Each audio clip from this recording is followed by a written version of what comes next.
ઉપરાંત અમરેલીની જો વાત કરીએ તો અમરેલીના ધારી ગીર વિસ્તારમાં પણ વરસાદી માહોલ જામ્યો છે, જેમાં ત્રબકપુર, હીરાવા, પાથલામાં વરસાદ વરસ્યો છે। અસહ્ય બફારા બાદ વરસાદના કારણે અહીં ઠંડક પ્રસરી છે।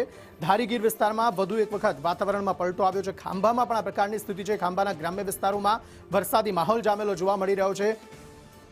સંવાદદાતા ચીનુ વધુ માહિતી સાથે જોડાઈ ગયા છે। જી, જણાવશો શું વધુ વિગતો? અંકિત, હવામાન વિભાગની આગાહી પ્રમાણે અમરેલી જિલ્લામાં બપોર બાદ વાતાવરણમાં પલટો આવ્યો હતો, જેમાં ધારીના ગીર પંથકના જે ગ્રામ્ય વિસ્તાર છે, હીરાવા, ત્રંબકપુર, વાતળા, ગઢિયા ચાવણ સહિતના અનેક એવા ગામો છે અને ધારી સહિત અત્યારે પણ વરસાદી માહોલ જામતો જાય છે। અને હીરાવામાં તો ધોધમાર વરસાદ વરસ્યો હતો, જેમાં એક મગફળીનું જે ટ્રેક્ટર ભરેલું હતું એ પણ પલળી ચૂક્યું છે। એટલે કે જે ખેડૂતના ખેતરમાં તો મગફળી હતી તો પલળી હતી, પણ જે કાઢીને ઘર ભેગી કરતા હતા એમાં પણ વરસાદ આંબી ચૂક્યો છે, જેનાથી ખેડૂતોને પણ મોટી નુકસાની જવાની ભીતિ સેવાઈ રહી છે। જી, આભાર।